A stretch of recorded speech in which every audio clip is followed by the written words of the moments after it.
The Galactic Council chamber fell silent as Ambassador Elena Vasquez placed the small crystalline device on the central platform. 17 species, representing thousands of worlds, watched with varying degrees of curiosity and suspicion. Humanity had requested this emergency session, claiming they had something that would change the balance of galactic power forever. High Chancellor Mortak of the Draxian hegemony leaned forward, his scales rippling with barely concealed contempt. Ambassador, humanity has been part of this council for merely 20 years. You possess no weapons that threaten our fleets, no resources we cannot claim, and no territory we desire. What could you possibly offer that would shift the balance of power? Elena smiled. Not a weapon, Chancellor. Something far more valuable. We're offering you peace. Confused murmurs rippled through the chamber. The Velnash representative, Prime Thinker Zixera, spoke through her translation matrix. We already have peace accords. We have treaties and arbitration protocols. What makes your offer different? Because your peace is built on fear and strength, Elena replied. And we're offering you something that removes the need for either. She activated the device, and a holographic display materialized above it. This is the complete technical specifications for a stable, self-sustaining fusion reactor. Clean, virtually unlimited energy from the most abundant element in the universe. The chamber erupted. Species that had been rivals for millennia suddenly paid rapt attention. Energy scarcity had driven galactic conflicts for 10,000 years. Wars had been fought over plasma deposits, deuterium fields, and antimatter production facilities. Impossible, declared War Master Krell of the Talanosi Empire. Our scientists have pursued fusion for centuries. The energy requirements alone are solved, Elena interrupted. Humanity achieved sustainable fusion 40 years ago. We've been using it to power our colonies ever since. And today, we're giving it to every species in the galaxy. Free. No strings attached. Chancellor Mortak's eyes narrowed. Nothing is free, human. What do you gain from this? Survival, Elena said simply. Chancellor, humanity studied galactic history before we joined this council. We noticed a pattern. Every century, there's a war over resources. Energy, minerals, territory, the specifics change, but the cause remains the same. Scarcity breeds conflict. She gestured to the display. The last war killed 6 billion sentients across 37 worlds. The war before that, 8 billion. Each conflict grows larger because populations grow, technology advances, but energy resources stay finite.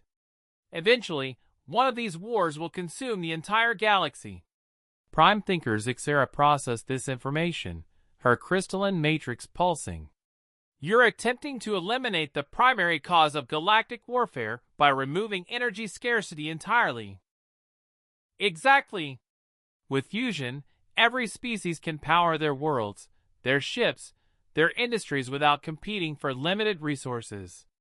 Suddenly, there's no reason to fight over gas giants or star systems. The economic foundation of warfare disappears. But the power this gives humanity, War Master Krell objected. You could charge whatever price you demand. Control galactic development. Make every species dependent on your technology.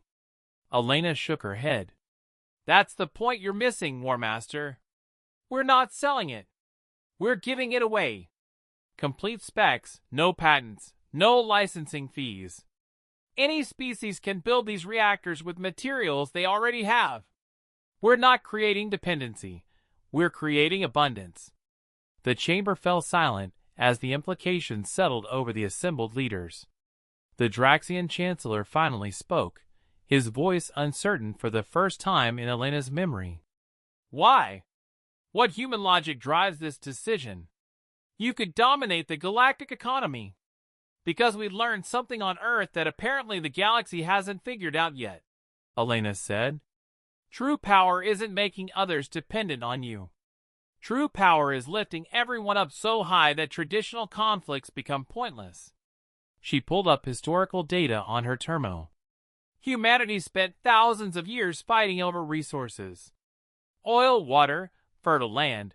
We killed billions of our own species competing for scraps. Then we achieved post-scarcity economics in the 21st century. Suddenly, wars became economically irrational. Why fight over resources when production exceeds consumption? You're trying to export your internal peace to the galaxy, Zixera observed. We're trying to give the galaxy the same gift that saved humanity from itself, Elena corrected. Look at your current conflicts. The Draxians and Talenosi have been skirmishing over the Kelvin cluster for 30 years because of its deuterium reserves.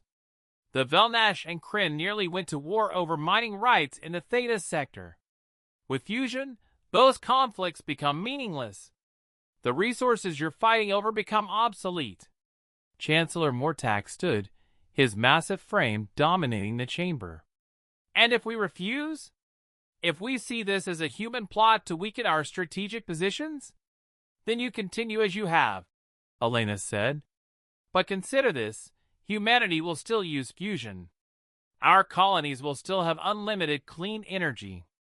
Eventually, other species will trade with us, see what we've achieved, and demand the technology. You can accept it now as a gift that elevates everyone, or watch as your rivals adopt it while you cling to obsolete energy sources. The vote took 3 hours. When it concluded, the council had unanimously accepted the human gift. As the session adjourned, Prime Thinker Zixera approached Elena privately. Ambassador, you potentially ended resource conflicts across the galaxy. But you've also made humanity the species that gave others abundance rather than demanding tribute. That will be remembered for millennia. Elena nodded. That's what we're counting on. We can't beat the established powers militarily. We can't outtrade civilizations that have existed for thousands of years. But we can be the species that change the fundamental rules of galactic civilization by giving away power rather than hoarding it. Exactly. In a galaxy of abundance, the species remembered as benefactors will have influence that weapons could never achieve. Years later, as fusion reactors powered worlds across the galaxy and resource wars became historical curiosities, every species taught their children about the day humanity offered a gift that changed everything. Not through conquest or commerce, but through the simple radical act of sharing abundance. The balance of power had indeed shifted, but in a direction no one had anticipated.